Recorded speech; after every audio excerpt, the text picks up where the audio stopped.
Uno de los escritores más exquisitos de la generación intermedia es Martín Cohen, cuyos libros hemos leído en los últimos años con gran fruición, con gran placer.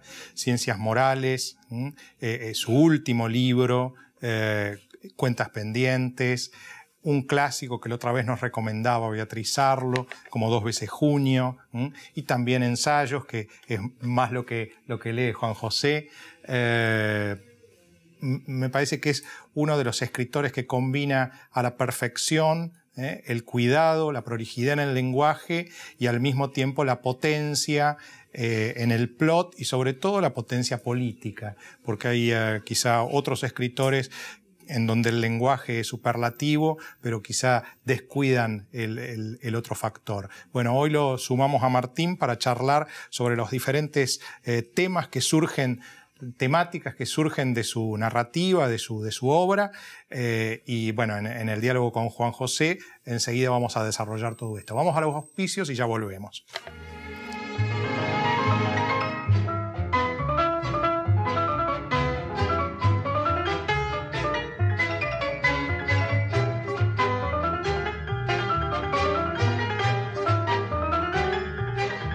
Una empresa joven en un mundo que avanza. Medanito, tenemos energía, somos energía.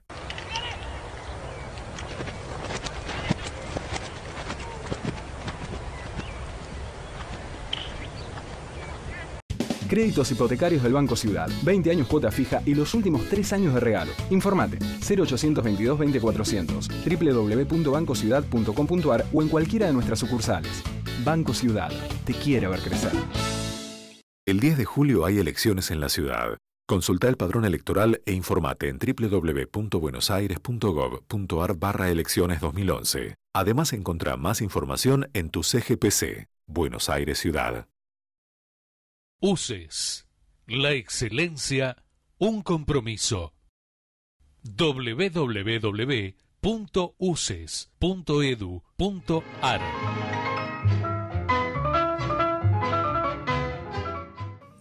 Juan José, ¿qué es lo que te ha llamado principalmente la atención en la obra de Martín? ¿En qué corriente de pensamiento te ubicarías? Obviamente, uno de tus libros que yo he leído con más fruición ha sido el de Walter Benjamin, es decir, que en cierto modo te ubicarías un poco en la línea de la Escuela de Frankfurt, pero Benjamin es un poco marginal de la Escuela de Frankfurt. Por otro lado, me he encontrado haciendo una nota al pie de página, yo soy de los que lee la letra chica, me he encontrado con una referencia que me despertó cierta curiosidad, porque a mí justamente me interesa mucho ese tema, donde haces una crítica de Habermas, porque elude el tema del conflicto en Simmel. Te digo por qué yo reparé en ese tema, porque el conflicto para mí me parece que es un poco el motor de la historia y de la realidad. A todos los autores que yo más admiro son autores que se basan en el conflicto, Hegel y Marx, Hegel y Marx, por ejemplo.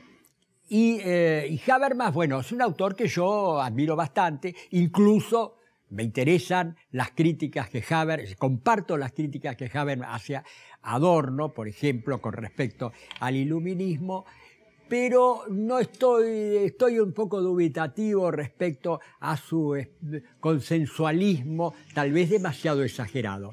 Me gustaría saber que te ubiques dentro de todo este fárrago, Escuela de Frankfurt, Benjamin, Simmel, Habermas, o si tenés o es otra tu línea que no está explícita en estos libros.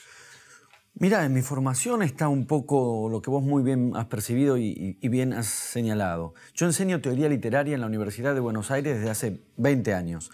Y de alguna manera la absorción de elementos teóricos que me permiten pensar distintos objetos viene por lados múltiples. Pero si tuviese que definir, diríamos, un eje, o si tuviese que acotar un lugar donde me apoyo particularmente, es efectivamente en la tradición de la Escuela de Frankfurt. Sobre todo, digamos, varias de las reflexiones estéticas de Adorno y esa periferia de Benjamin, esa incomodidad de Benjamin, que es tanto personal como también conceptual, también categorial, también metodológica, esa situación tan particular, tan peculiar de Benjamin respecto de ese mundo más armado del Instituto de Investigaciones Sociales o de esa posición más firme, más consolidada en todos los sentidos de Adorno.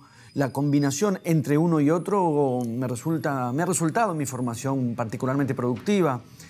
Y debo decir que algunos autores que he leído posteriormente, los leo desde ahí. Es el caso de Simmel, claro, a quien Benjamin toma en cuenta, o el caso de Krakauer. Sin Simmel, la escuela de Frankfurt, no sé, sería otra. Sin duda, sin duda. Aunque egoístamente rara vez lo citen a Simmel. Pero tampoco lo omiten. Tampoco lo omiten. Mínima Moralia es un libro de Simmel, por ejemplo. Sí, y Benjamin lo trae a colación. Benjamin sí. Claramente.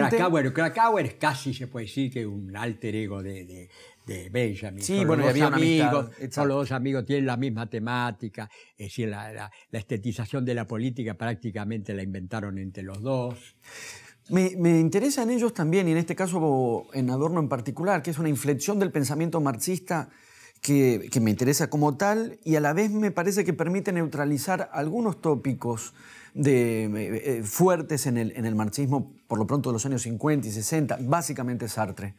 Me parece, sin descartar por completo a Sartre, que el modo en que Adorno reflexiona a propósito de la relación entre arte y política o literatura y política son superadoras, es una combinación necesaria para pensar desde ahí a Sartre. En el caso de Habermas, que ya nos llevaría no digamos a la prehistoria de la Escuela de Frankfurt, sino a sus posibles derivaciones, efectivamente, mi punto de desacuerdo, el mío, como de tantos autores que han avanzado en la misma dirección, es de alguna manera señalar que en una cierta sobrevaloración de la racionalidad comunicativa, esto podría ser el aparato teórico de un pensamiento socialdemócrata, también en una sobrevaloración de las posibilidades del acuerdo y del consenso, y por lo tanto, si bien no queda fuera del horizonte del pensamiento marxista, atenuaría justamente la dimensión del conflicto en una especie de utopía de conciliación siempre posible o de resolución consensuada de todo conflicto, que creo que no hace más que debilitar la instancia del conflicto, y mi pensamiento no apunta a ese debilitamiento. Claro, habría que aclarar que hay dos respuestas al conflicto: la respuesta autoritaria, que sería la de Carl Schmitt, y la respuesta democrática, que en cierto modo se acercaría un poco más a la de Habermas. Y con respecto a las relaciones de la Escuela de Frankfurt con el marxismo, son muy contradictorias. Lo que yo reivindico de la Escuela de Frankfurt propiamente dicho es la primera época. La época justamente Hegel o marxista, que después rechazaron, Adorno lo rechazó. El último periodo de Adorno me es muy difícil diferenciarlo del postestructuralismo.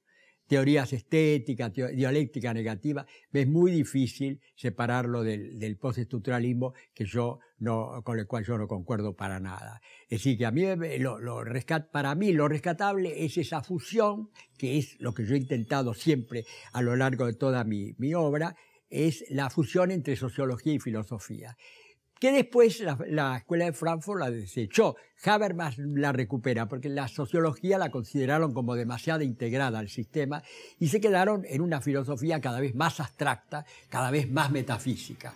El postestructuralismo, yo diría personalmente, no es desde donde me posiciono estrictamente, pero no lo descartaría por completo. O sea, mentiría si dijese que en muchos aspectos no me nutro también de al menos algunos de los autores del postestructuralismo. Foucault, por ejemplo. Foucault es alguien que me ha ayudado a pensar, a mí como a tantos, muchísimas cuestiones que para mí ya serían imposibles pensarlas. En esta dicotomía que estaban planteando entre conflicto y consenso, sin duda que el momento más explosivo del conflicto en la Argentina de los últimos años fueron los años 70. Y el segundo lustro de los años 70 aparece recurrentemente en tu obra, ya sea el Mundial del 78, la Guerra de las Malvinas, la represión militar, y sobre todo asociado al patrioterismo, a la cosa nacionalista, litúrgica. Me gustaría que hicieras una reflexión sobre esto. Sí, es cierto, y creo que tiene que ver con aspectos en los que también se pueden reconocer resonancias frankfurtianas, si se quiere, que es mi interés por esas zonas de de la dominación que tiene que ver con la obediencia, con la producción de la obediencia. Creo que hay una instancia ahí muy poderosa del sometimiento y a la vez muy interesante, por lo menos para mí, para explicar cierto estado de cosas, que es aún en las condiciones de la dictadura, es decir, de un poder que básicamente se impone y que básicamente se ejerce por la fuerza. Sabemos que ningún poder, ni siquiera el poder de una dictadura militar, va a ejercerse solo por la fuerza y solo por imposición, ni siquiera un poderío militar podría sostener una forma de gobierno exclusivamente bajo esas formas. De modo que... Ahí siempre aparecen como larvadas en tus novelas frases de los padres, sin duda, frases hechas, autoritarias, que van como germinando en los hijos, ¿no? Porque yo creo que si el autoritarismo es pensado no solo como una imposición externa, porque no es solo una imposición externa, sino también como mecanismo de constitución de subjetividades, y que el autoritarismo es algo que en efecto se incorpora y se asimila y pasa a formar parte de la propia dinámica de cada uno de nosotros. En la sociedad civil argentina, el famoso enano fascista. No solamente en las clases gobernantes.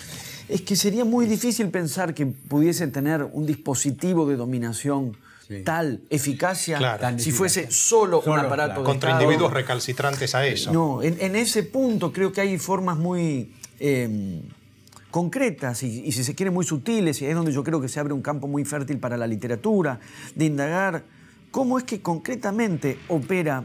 La obediencia, por ejemplo, es algo que a mí me ha interesado mucho en Ciencias Morales, por ejemplo. Claro. Del modo más cabal del funcionamiento de la obediencia. Pero ahí ese libro que fue llevado al cine, ¿no? Ahí hay como una beta que yo diría que es inquietante o casi diría peligrosa, ¿no? Porque a mí me parece que es, así como aquel alcalde de Nueva York hablaba de tolerancia cero y decía, donde se permite una pequeña cosita, se relaja todo. Vos en Ciencias Morales parecés decir exactamente lo contrario. Donde se permite un pequeño grado de autoritarismo, todo empieza a ser autoritarismo. Entonces, ahí me parece que hay como un cuestionamiento radical a la idea de orden. Y entonces, claro, la gente que la matan en la calle porque la asaltan o lo que sea, dice, pero ¿cómo? ¿No quiere que haya policía?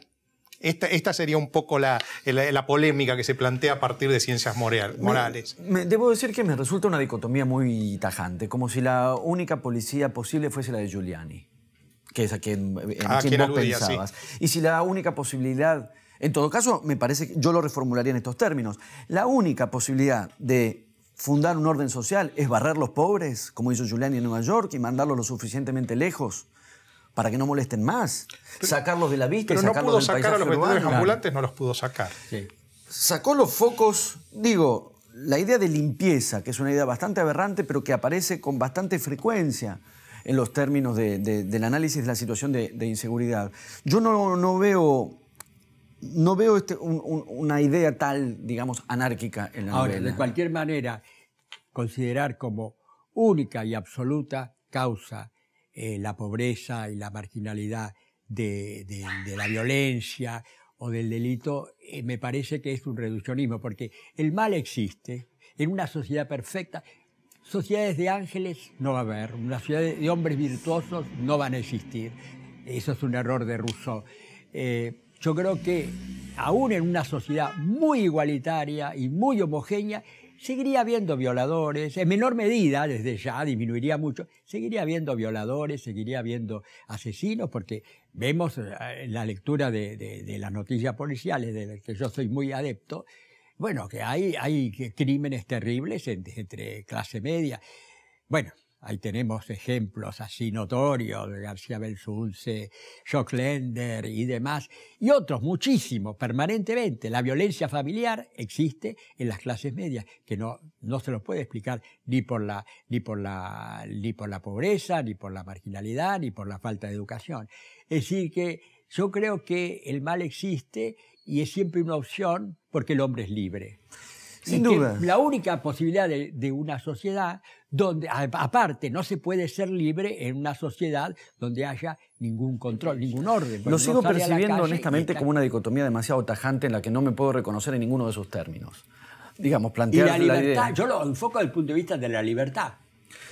Sin dudas, pero pensar que la opción Toda es... libertad más allá de los límites, decía Hegel, no es auténtica libertad. Sí, Juan José, pero tampoco estamos frente a una dicotomía entre un Estado policial y la violación de niños. No, nadie, por supuesto. Nadie Entonces, está a favor de... Pero yo creo que hay una fuerte inflexión en términos de lo que se puede pensar en términos de inseguridad, una fuerte inflexión hacia una sociedad de panóptico casi, ya que vos mencionabas a Foucault, de control total. Digamos, una cosa es el lugar de la policía en un orden social y otra cosa es una sociedad ordenada policialmente. No, yo estoy completamente en desacuerdo. Entonces, pero en las democracias avanzadas, bueno, no se permite, por ejemplo, salir multitudes encapuchadas con un palo en la mano. Los llevan presos. Yo no veo ni esa clase de administración tan pulcra en ciudades del primer mundo. En París, por ejemplo, estas cosas también suceden. No, la perfección no existe. No solo no es la perfección, parte. no solo no es la perfección, no solo no digo la perfección, tampoco percibo yo personalmente ese estado de caos que parece aparecer en la caracterización de ustedes.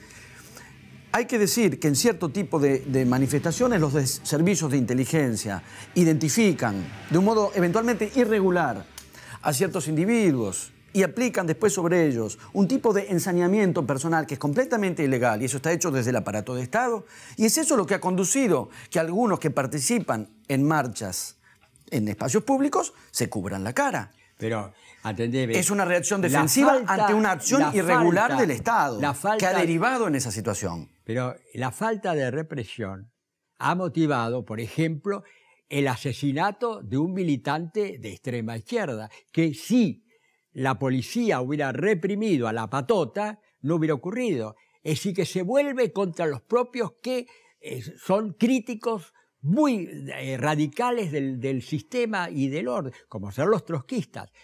Uno de los pocos muertos, por suerte, que ha habido en este sistema ha sido un militante de extrema izquierda. No fue un fascista, fue un militante de extrema izquierda. Y bueno, ¿por qué? Porque no reprimió la policía a la patota. No puede haber patotas, no puede haber patotas armadas, como hay en la Argentina.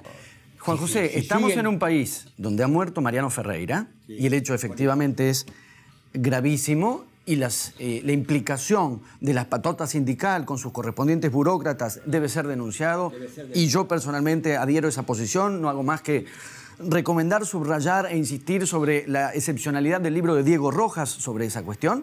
Pero estamos también en un país donde no solo se mató a Mariano Ferreira, sino también a Costequi y Santillán. Y a Costequi y Santillán los mató la policía.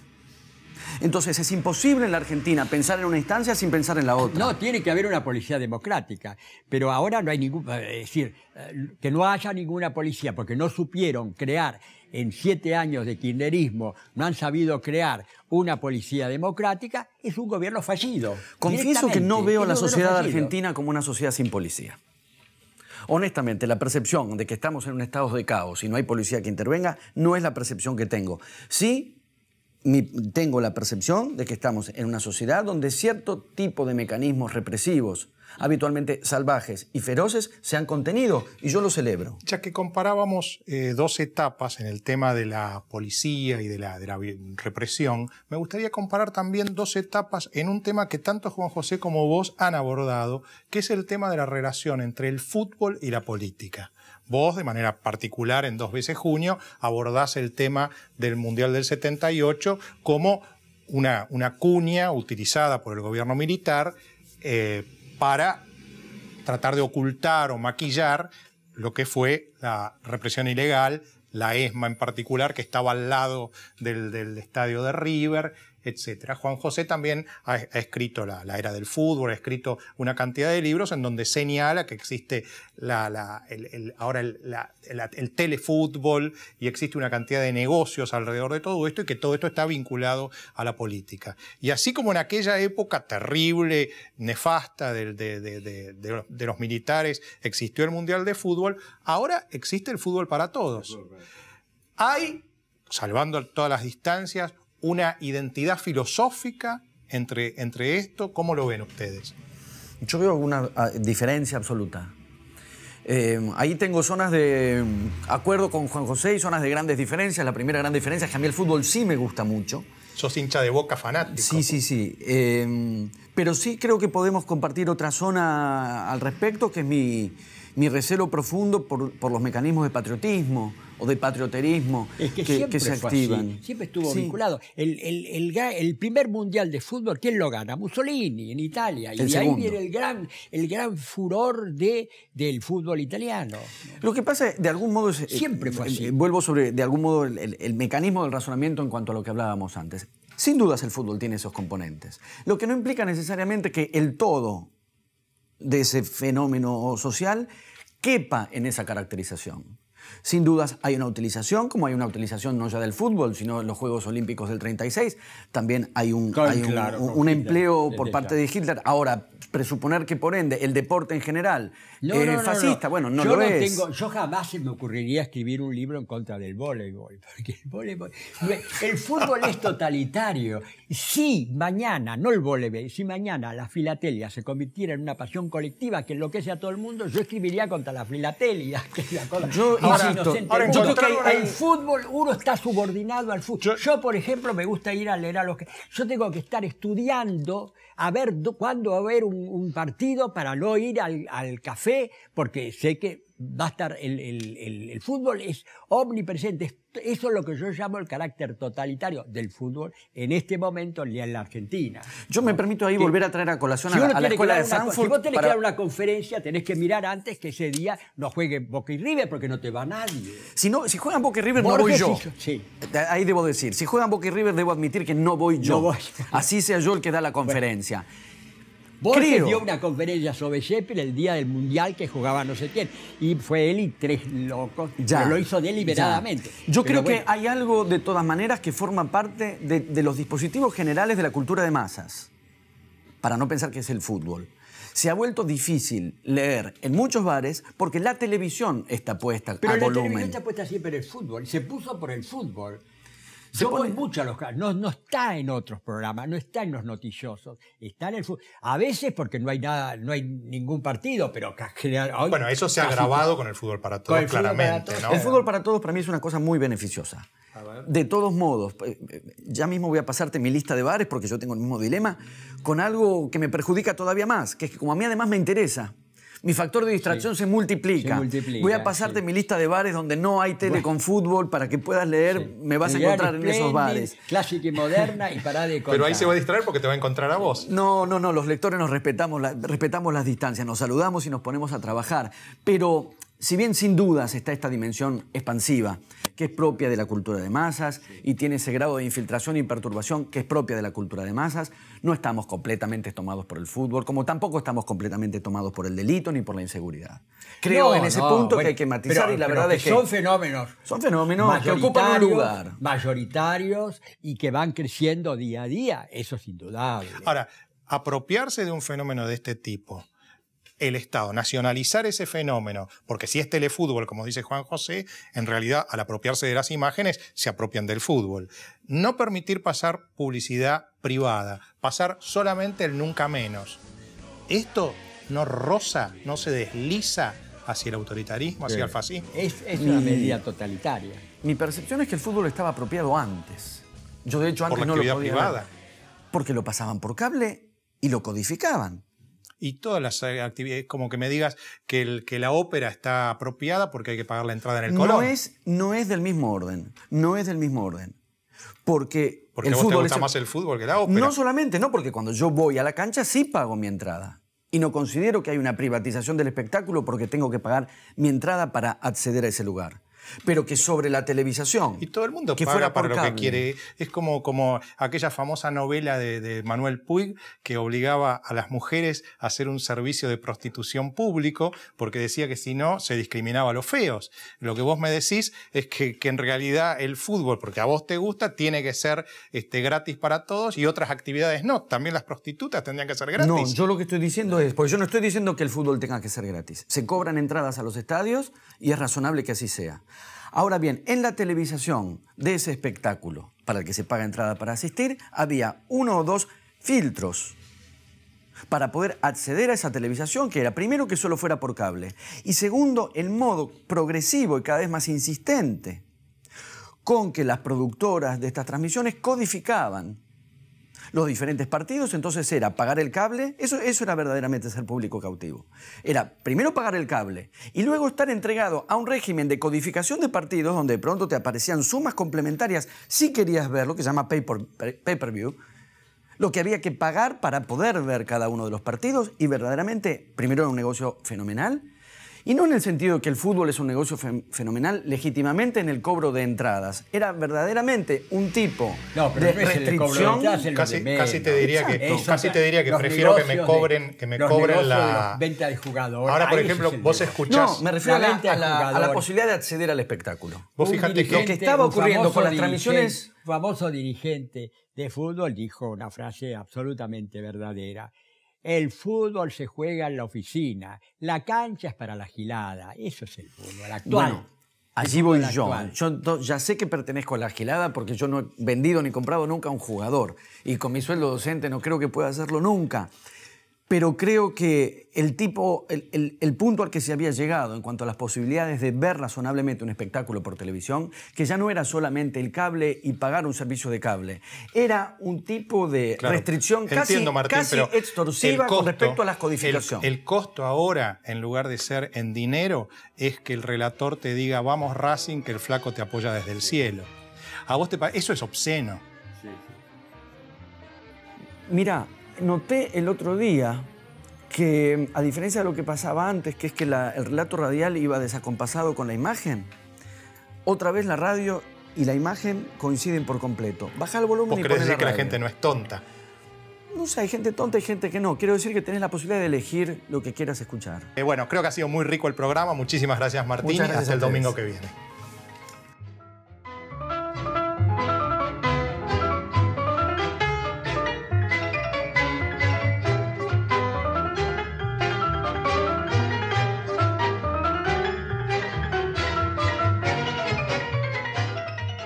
Una empresa joven en un mundo que avanza. Medanito, tenemos energía, somos energía.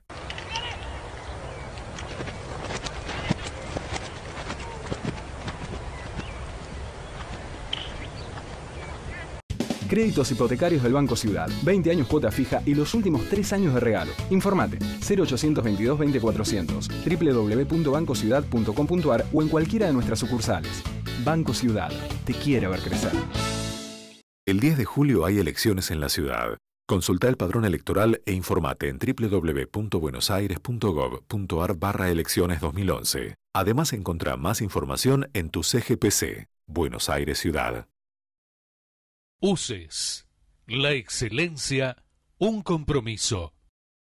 www.uces.edu.ar